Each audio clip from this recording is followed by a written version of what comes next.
ముస్లింలలో 10 సంవత్సరాల వయసు గలటువంటి ముస్లిం పిల్లాడికి కూడా ఖురాన్లో ఉన్నటువంటి కొన్ని అంశాలు పూర్తిగా అవగాహన ఉన్నోళ్ళు ఉన్నారు, కొంతైనా అవగాహన ఉన్నోళ్ళు ఉన్నారు. అలాగే 10 సంవత్సరాల వయసు ఉన్నటువంటి క్రైస్తవ కుర్రోడికి కూడా, బాలుడికి కూడా బైబిల్కి సంబంధించి తెలుసు, కొన్ని పదాలు, కొన్ని పాయింట్స్ గట్టిగా చెప్పగలడు. బట్ రామాయణం హిందువులకి ఎంతమందికి తెలుసు, భారతం ఎంతమందికి తెలుసు, భగవద్గీత ఎంతమందికి తెలుసు, అసలు పెద్దవాళ్ళకైనా తెలుసా?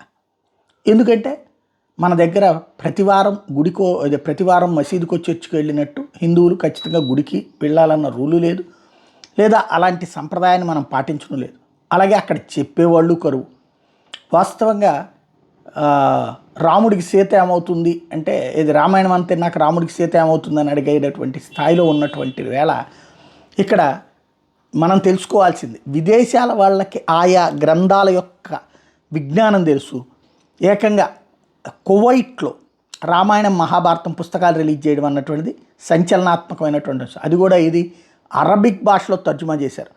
ఆ ట్రాన్స్లేట్ చేసిన పుస్తకాలను కువైట్ ప్రచురణకర్తలే ప్రదర్శించారు. మోడీ కువైట్లో పఠిస్తున్న నేపథ్యంలో ఆ 2 బుక్స్ని పబ్లిషర్లు మీడియాకు ప్రజెంట్ చేశారు. రామాయణం మహాభారత గ్రంథాలను అరబిక్ భాషలో రాసేందుకు 2 ఏళ్ళు పట్టింది. 2 పుస్తకాల నుంచి భారతీయ సంస్కృతిని అర్థం చేసుకున్నట్టు ట్రాన్స్లేటర్ కూడా ప్రకటించడం అన్నటువంటిది కీలకమైన అంశం.